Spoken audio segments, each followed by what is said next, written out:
Hi, Radhika. Am I audible?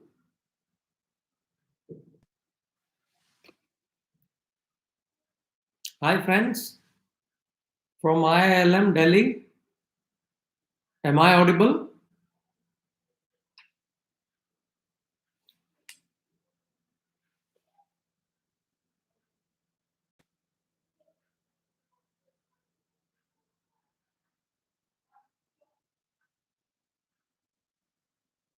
Hello.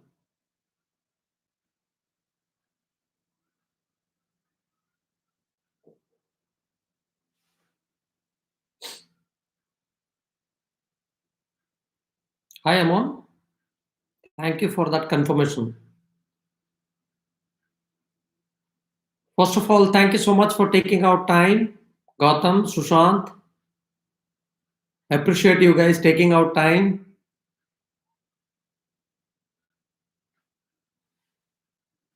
What I'm going to do is, probably, I'll wait for your friends to join in, maybe in a couple of minutes more, because I don't want to break the flow once we get going. And post that, feel free to ask me any question, either related to the theme or outside the theme. Any question, the more difficult, the better I'll appreciate. Hi, Mansha Kumari, Sheen, Rajneesh, Pranjal, Ayush, Sushant, Gautam, Himani, fantastic. And rest of my friends from IILM Delhi. Very good evening and welcome to Dr.HR live stream session. Well, friends, my name is Anil. Full name Anil Kumar Misra. I am an HR practitioner. Have around 24 plus years of experience across sectors practicing HR. Started my career with manufacturing. And in today's session, I wish to share my experiences of dealing with HR and in the process, the kind of leadership lessons that I have come across, I have learned. Definitely, I want to wish and share those experiences with you all. But there is a slight twist in the tail. The format of today's session is going to be, I'm definitely going to ask few questions, and in the process, probably I'll stimulate your thought process. And by end of 40-45 minutes, you would feel that yes, there has been few key takeaways out of this session, and you investing 45 minutes to 50 minutes is useful. Yeah, if that happens, then that's what good looks like to me. Neha, Anshu, Saloni, Rupali, Ankita, and rest of my friends from IILM Delhi. Yeah. So 24 glorious years. First, let me very quickly give you a profile background so that, that sets the tone for the preamble. And you understand that, any example that I give is, either derived from any of those companies where I was fortunate to, associate with. And that's how I have learned. Started my career in 95, so precisely 93 to 95 pass out batch. And first assignment was manufacturing. Typically, friends, if you want to understand manufacturing practices like Kanban, Kaizen, TPM, quality circles, 5S, there cannot be a better sector than what manufacturing sector can actually teach you. And additionally, since I was a HR professional, the beauty of dealing with trade unions, that was very, very prevalent in manufacturing sector. So that was my biggest takeaway, how to deal with trade unions also. Then my next assignment was with hospitality sector, not a hotel management graduate, but very fortunate to get an opportunity to work with Oberoi Group of Hotels and Resorts, popularly called East India Hotels, EIH Limited. Yeah, my first assignment was in Chennai. Trident Hilton property. Then I got moved to the Oberoi Rajvilas, which is in Jaipur. So, friends, as per Condé Nast, even today, if you talk about world's top 5 hotels, then Oberoi Rajvilas features one amongst that. Yeah. And the biggest takeaway for HR professional like me was, if you have to talk about guest centricity, typically we talk about customer centricity. If you want to understand the nuances of how this competency called guest centricity plays a role in the business, then hospitality sector was the best sector where I have learned how everything, the entire business process revolves around guest centricity. What I mean is, unlike a manufacturing sector product, which would have a life cycle, in service sector, if your guest is happy, you get the feedback right then and there. If he is not happy, irrespective of whether happy or not, you get the feedback instantaneously. Brilliant. And hence, you tend to kind of orient all your behaviors around guest or customer. Brilliant example. Then I worked with a company called Putney Computers, IT Services, which subsequently got acquired by iGate, and iGate got acquired by Capgemini. So today, all my friends who chose to continue with Putney and iGate are part of Capgemini. IT Services, biggest takeaway for HR professional like me was everything. Time is money. You need to understand, realize the importance of every resource getting billable.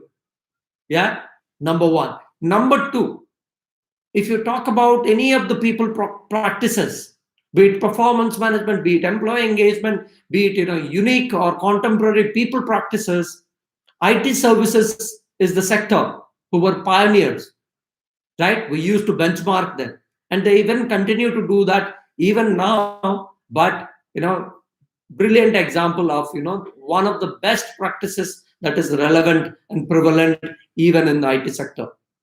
It's been followed even today. Then I moved to a UK retail giant called Tesco. Yeah. And my biggest takeaway out of Tesco was how a traditional sector like retail, how the company has passed on technology in the hands of customers. Of course, friends, today it's a reality. If you talk about Amazon, if you talk about Flipkart, then you can choose at what time you want those delivery to be done. But I have seen that almost 12, 13 years back when I was very fortunate to get an assignment in Korea, South Korea, Seoul, to be very specific. So when you commute in those tubes, you can find out everything, those bar marked code items, whether it is meat, whether it is your grocery, whether it is wine, everything would be having those bar marks. And while on the go, you can scan it, and you can choose at what time you want your stuff to be delivered. Brilliant example of how technology has been passed on in the hands of customers. From there, next assignment was with an Indian promoter-led public sector, listed company called Just Dial Information Services. So any information that you wanted, you dial 10 times 8, and you will get the information in the form of a text message. Brilliant example of how they have made ease of doing business in India, and whether somebody is a cobbler in Andheri, or probably somebody is a delivery agent, or probably somebody who is selling automobiles. They catered to all such sector. Yeah. So that was an interesting company. But the beauty was, the promoters, 17 plus years in its business, they went public. That's when the promoters and the shareholders felt that they need to hire a CHRO. And that was my first CHRO assignment. But the beauty, biggest learning for me as a practitioner was how to deal with the nuances of managing people at work, more specifically promoters. When the promoters are three brothers, how to manage stakeholder. That was my biggest takeaway. Then I chose to join Fidelity National Financial, New York Stock Exchange listed Fortune 500 company. And I was the CHR operating out of Bangalore.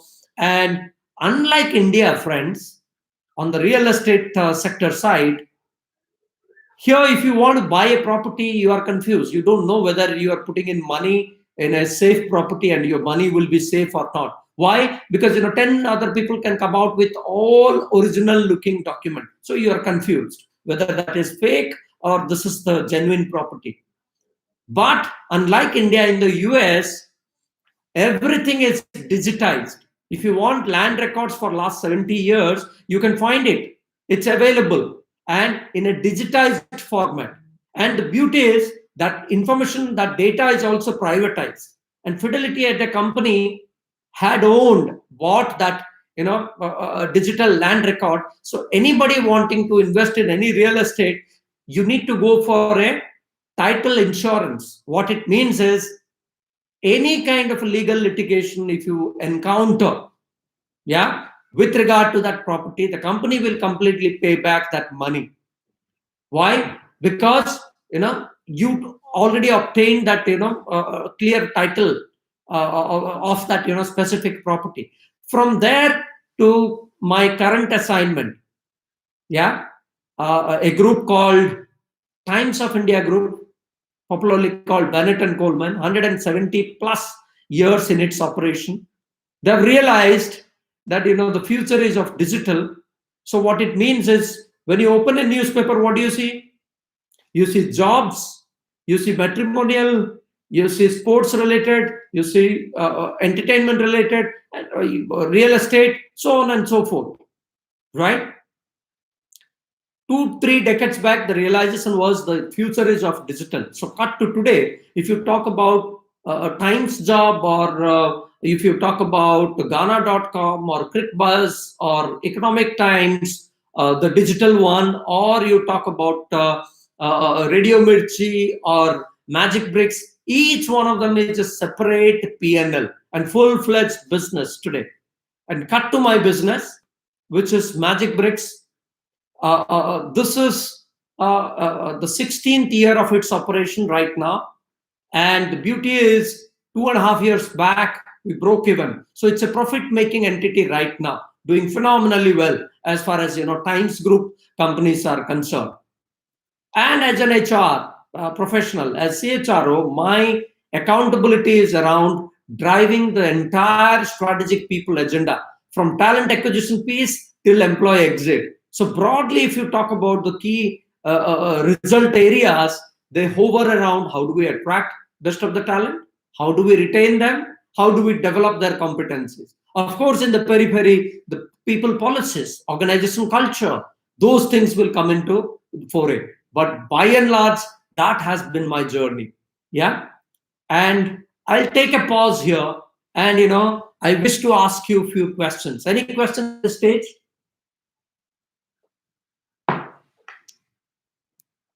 Okay. If no, then let me move to the next stage, wherein I wish to ask you a few questions. This title of today's session is Leadership Learning that I have had as a practitioner. Yeah. And hence, let me also try in the process and learn few things from you and what you feel about it.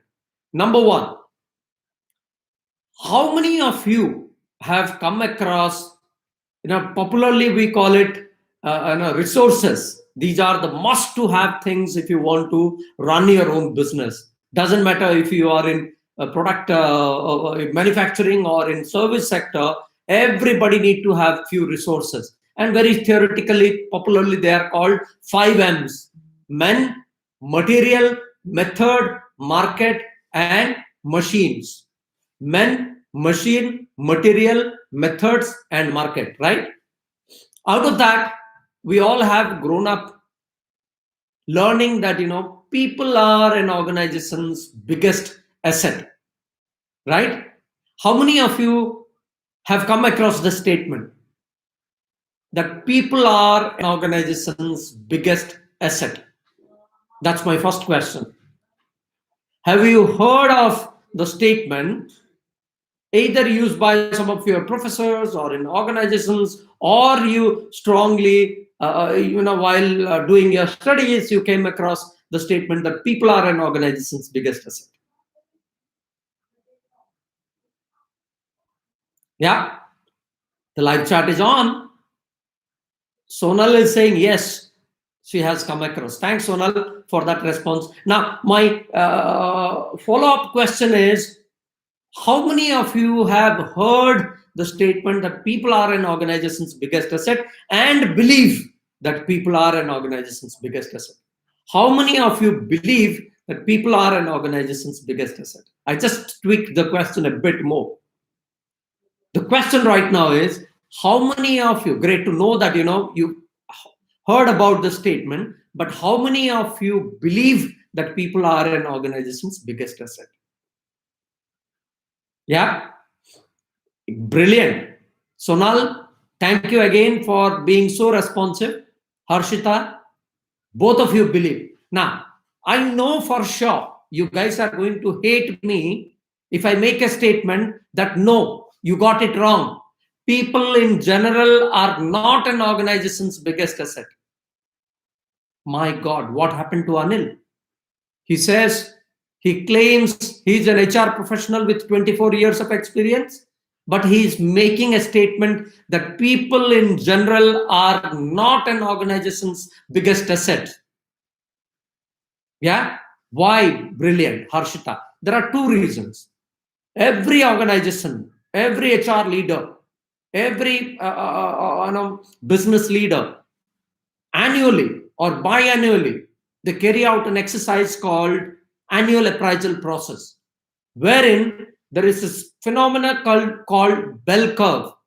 And the idea there is to identify who are your top talent, who are in the middle of the road, who are at the bottom of the pyramid in terms of performance level.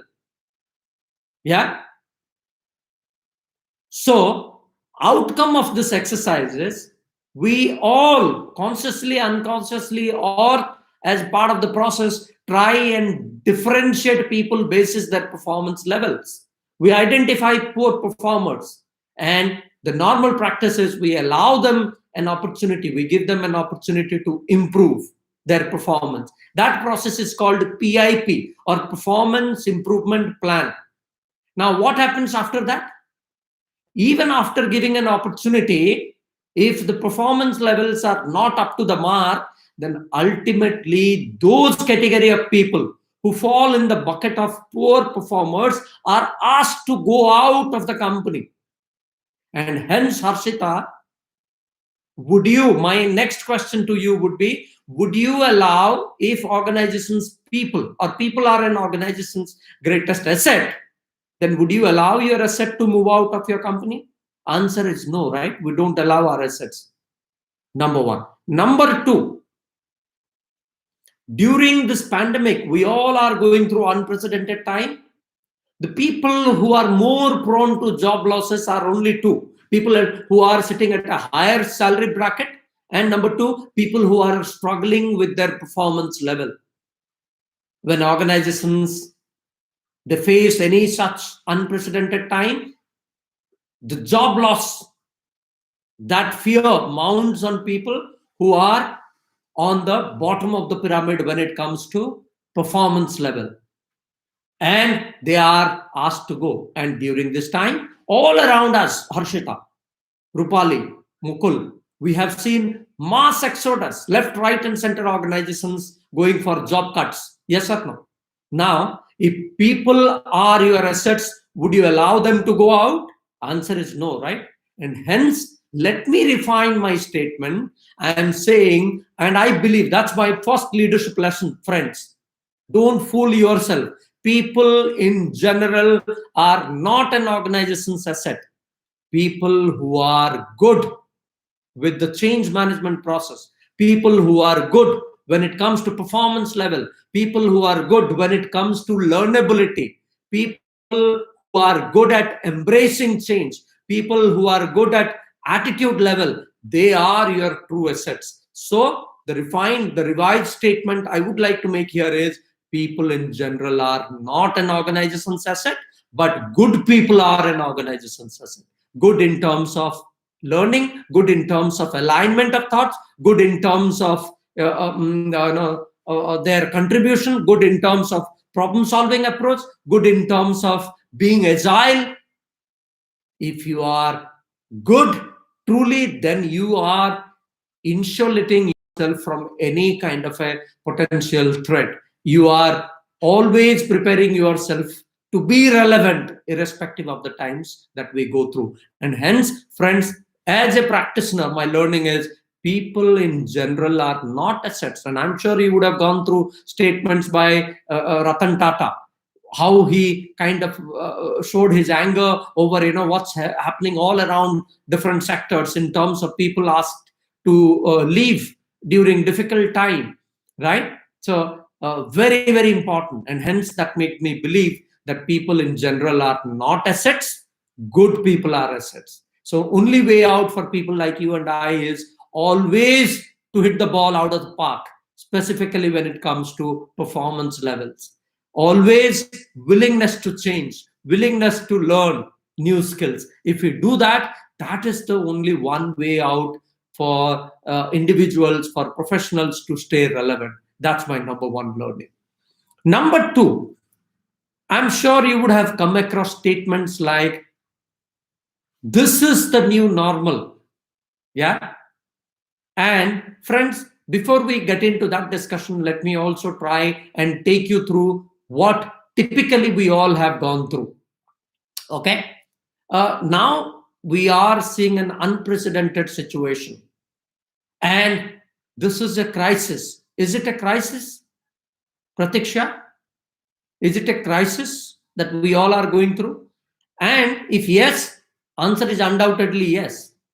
And if it is yes, is this for the first time we are having similar kind of a crisis and this is the end of the crisis or unprecedented situation?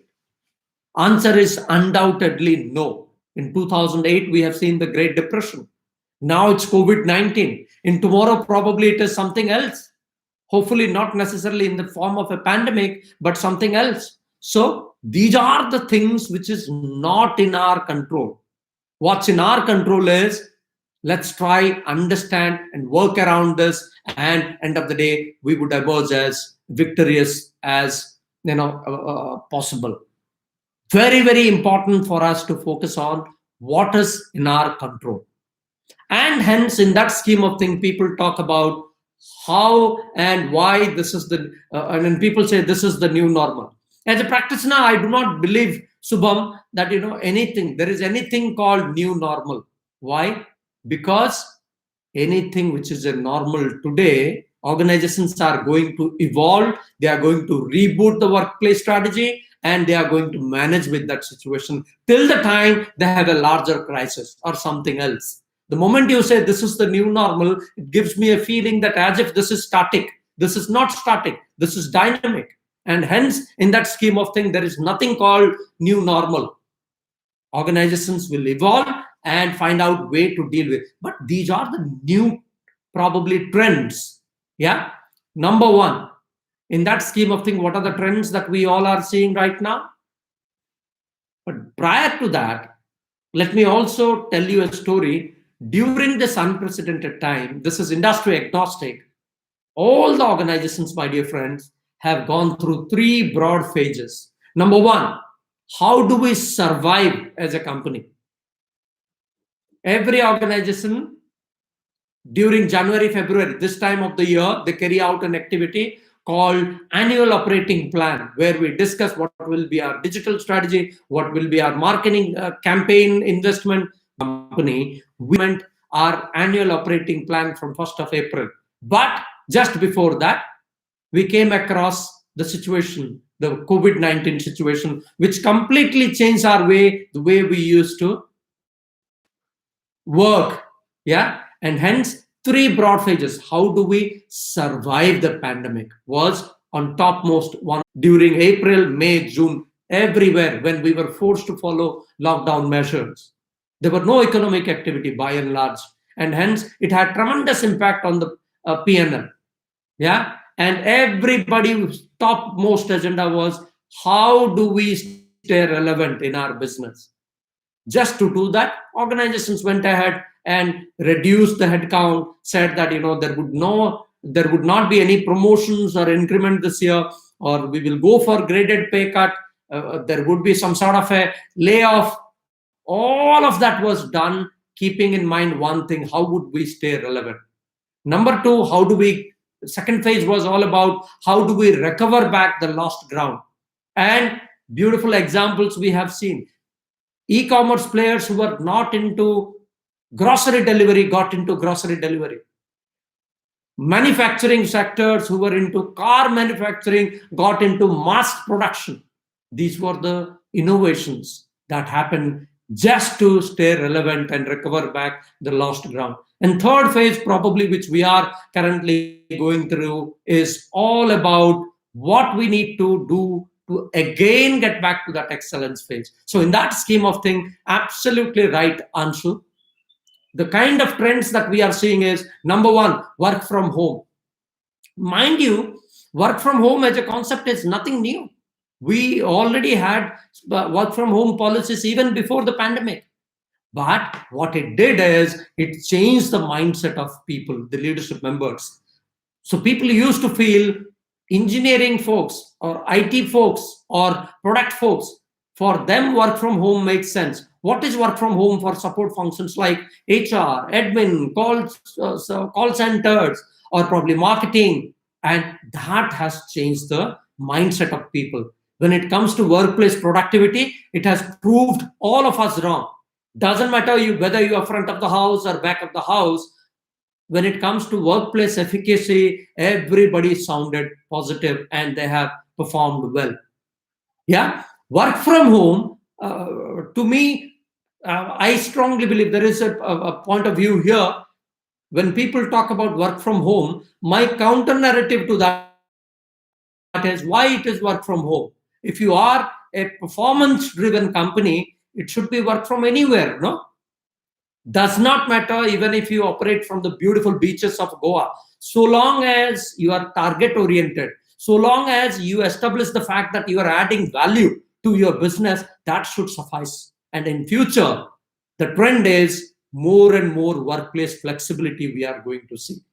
We have seen how the reverse migration is happening right now, meaning from metro cities people are going to tier 2 and tier 3 cities. And for our kind of a sector, online real estate sector, that has helped us out in the surge in the real estate property across tier 2 and tier 3 cities. Yeah. So long story cut short, friends, this kind of a workplace flexibility is here to stay. Number fourth observation. I pray and hope all of you should get a job of your choice or summer interns of your choice. Unfortunately, my prediction, the workplace trend, what I am seeing at least in the next 12 months' time is there would be a significant reduction in full-time employment positions across sector. Again, this is not industry agnostic. Few industry might prosper, few industry would have by and large huge impact, but across employment market, the demand for full-time employment or hiring activity would drastically be reduced this year. And that's likely to continue at least in the next 12 months or so. Now, any adverse, I'm also an optimist, eternal optimist. So I tend to believe any crisis brings in the best in us as an individual, as an organization. So what it means to the employment market is when there would be less number of full-time employment opportunities, it will give rise to a sector called gig economy. And friends, my prediction is gig is going to be very, very big in the times to come in India. I'll give you a few data points. Mind you, globally, gig economy is estimated to have $4.5 trillion business. Huge $4.5 trillion business opportunity. Cut to India, friends, we are going to touch $450 billion in India in the next 12 months or so. The beauty is globally, India features amongst top 5 nations who are already using gig workers. After US, China, number third is India. Then comes your Mexico and Japan. So gig is going to be huge, big. It's also estimated there are another 5 million workers likely to join this economy. Now, it's again not nothing new.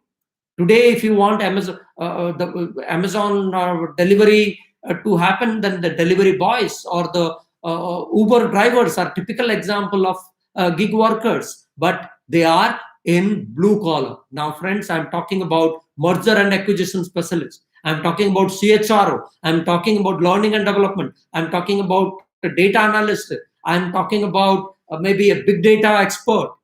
All of them are available in the market as a gig, right? And they are not married to one company. They want more of flexibility, but they are subject matter experts.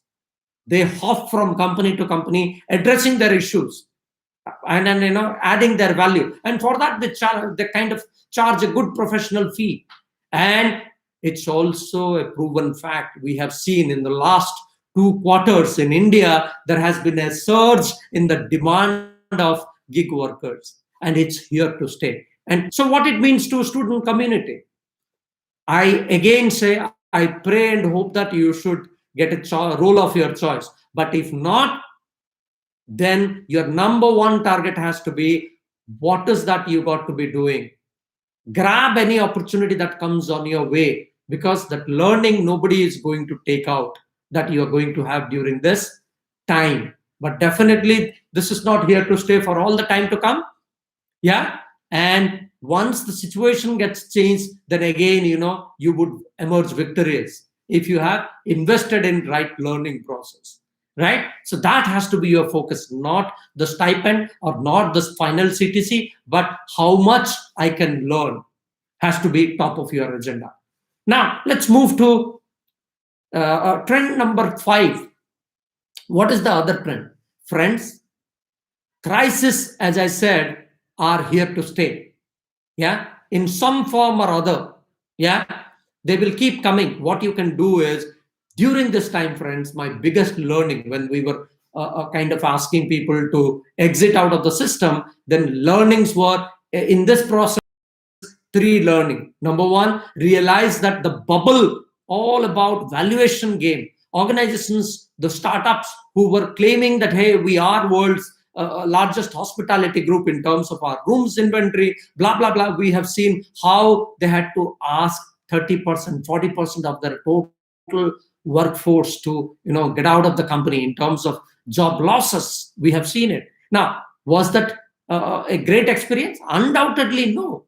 But if they have not done that, probably they would have completely wiped out from that specific business sector. So that when it comes to matter of survival, by all means do that. But as an HR practitioner, the learning that I have had, friends, is 2. Number 1, by all means, if this is inevitable, job losses or any kind of a tough situation, that a tough call you have to take, by all means go ahead and do that. But keep these 2 important things in the back of your mind. Number 1, you cannot demean the dignity of labor.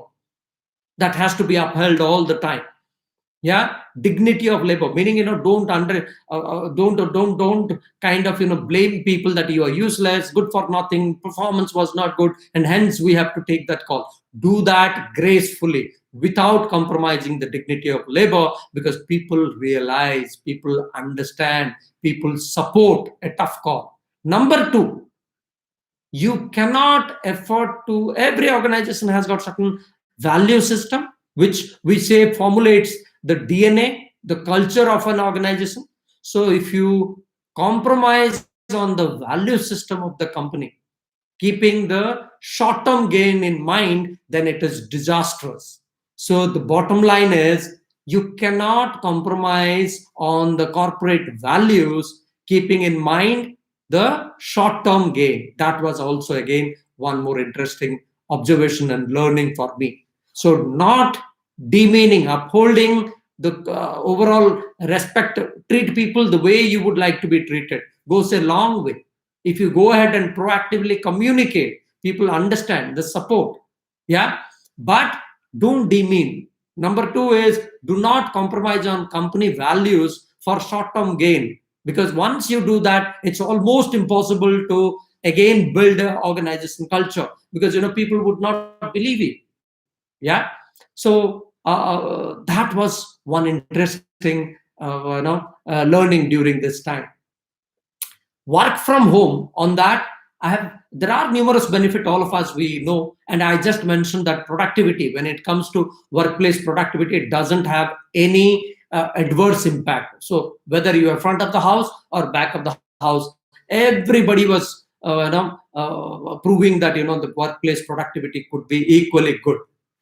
There are numerous benefit, but for easy understanding of students, I have developed this acronym called STOP. Stop as in STOP. S stands for social distancing. If the WHO reports to be believed, that till the time you and I get this vaccine, till the time we need to find out ways of peacefully coexisting with the virus. And friends, work from home provides you that flexibility. You don't need to commute. Work from home would ensure social distancing, and hence it is win-win proposition. Number two, in the stop, S is for social distancing, T is for the travel time, irrespective of the city that you belong to. It's a proven fact that by and large 15 to 20% of our effective or productive time gets wasted in commuting, in traveling from home to office and office to home, right? And it takes a toll on your productivity level. In work from home or work from anywhere kind of a flexibility method, it is a win-win proposition, and the productivity level can also go higher if you don't have to waste your time only in commuting. That is all about T is about travel time. Then comes O is office space. In the stop mnemonic, O is for office space. Yeah, gone are those days where organizations would be investing on fixed assets, on swanky campuses, building swanky campuses. No, the trend right now, we are seeing this, is of co-working spaces. Organizations don't want to invest huge amount on buildings, on real estate. They want, probably flexibility in terms of co-working spaces. It makes win-win proposition. Yeah. And last one, the P is for pollution level. The pandemic also has taught us how to peacefully coexist with nature. When there were no manufacturing activity happening, when there were lockdown, we have seen how the pollution levels were drastically brought down. Think of old age people, think of asthmatic patients or young kids, right? And their health and all of our health during that time, we have seen the pollution levels drastically, they came down. And hence, probably some of the people, they were talking about how they can see from Jalandhar the Himalayas, which in their lifetime they never thought they would be seeing, right? So pollution, so the learning it gives us is, can we take care of nature and also peacefully coexist and take care of our growth?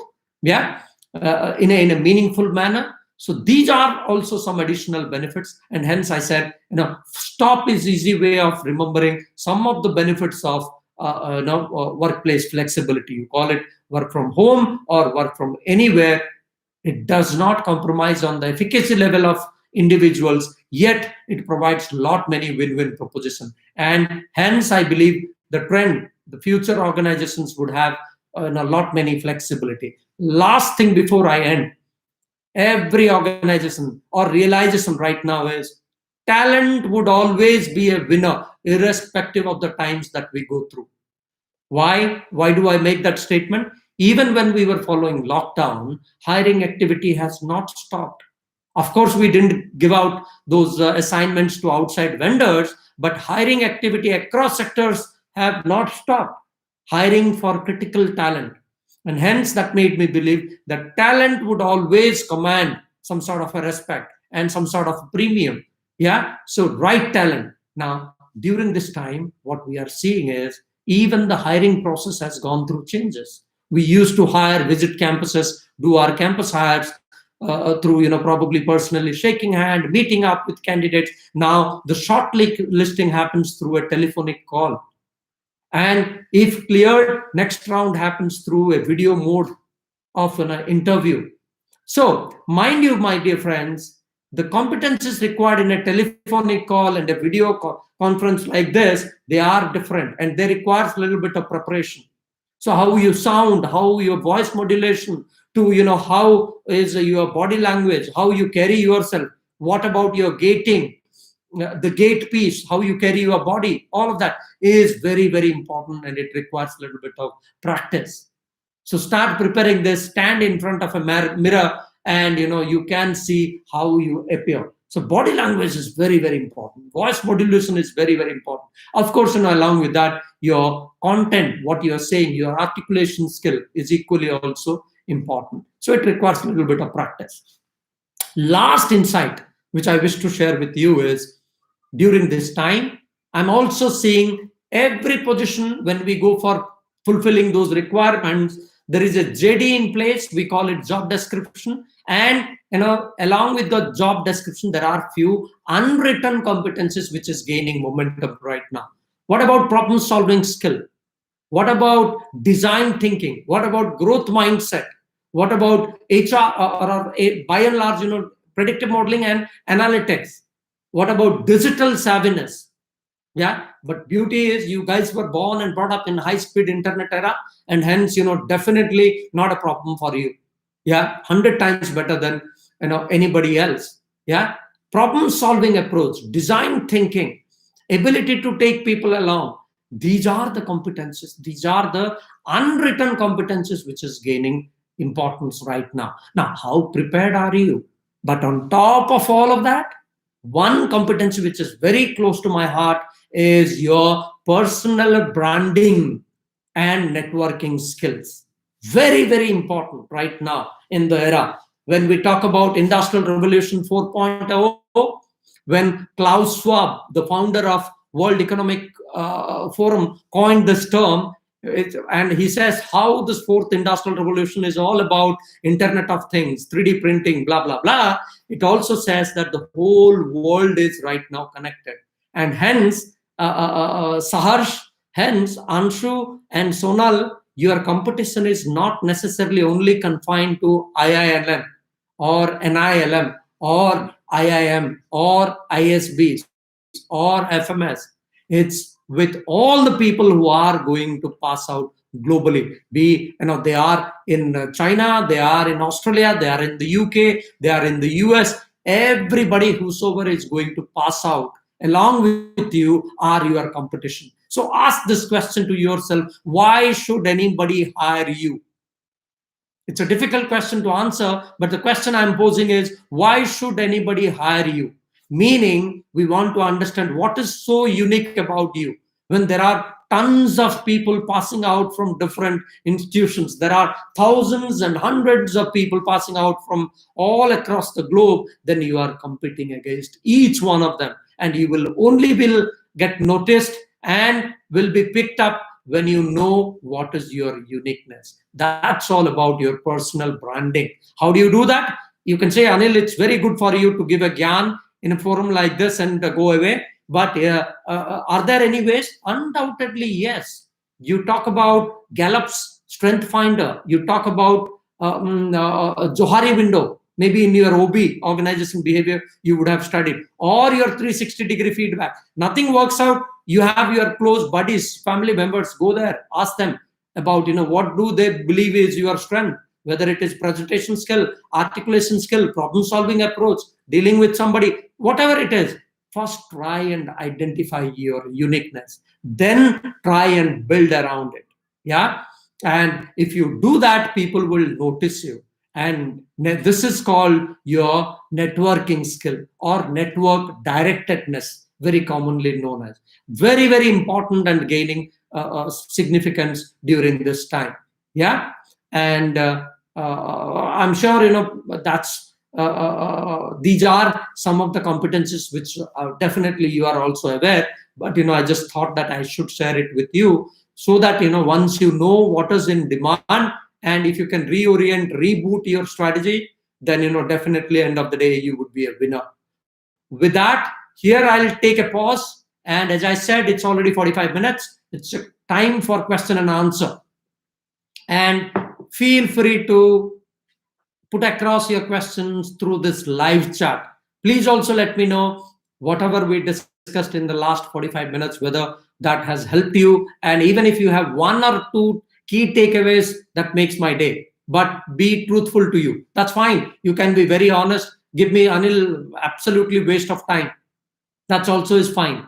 But do let me know. I'm more keen to understand the feedback. How was the session? Was that useful at all?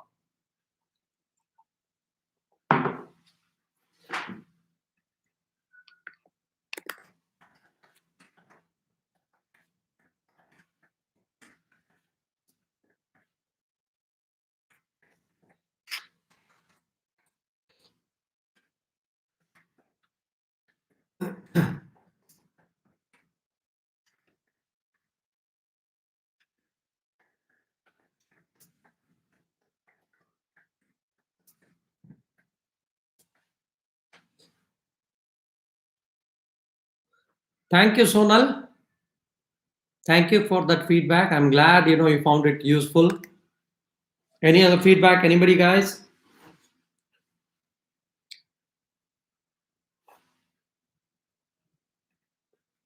So what I have done is, 3.5 months back, I started my own YouTube channel.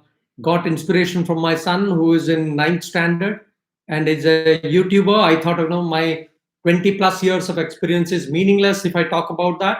If I'm not able to give back and share the practical nuances of what we all go through in our corporate life. With that, I created my YouTube channel called Dr. HR. So whenever you get some free time, please do visit. And there are numerous videos there. Though it's 3.5 months back I started, but every week I make it a point to interact with student community from some B school. Plus there are few satires called Dr. HR satires. Plus there are interviews, fireside chats, and few contemporary topics. So I would request you, whenever you have free time, please do go through my channel. And if you like it, I would also request you to subscribe to Dr. HR channel. Yeah? Fantastic. So if there are no questions, or shall I wait for a question? I'm waiting for a question.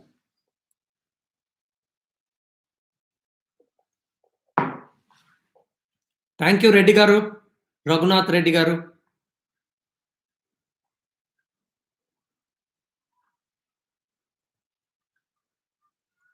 Thank you, Ashish, Manish. Good to know that, Dipanshu. So that's what I'm saying. So if you like session, you got to give me some Guru Dakshina as well. And that will be in the form of, please do visit Dr. HR and subscribe to Dr. HR channel. Yeah. Thank you, Dipanshu, Mansha, Saloni. Yeah. And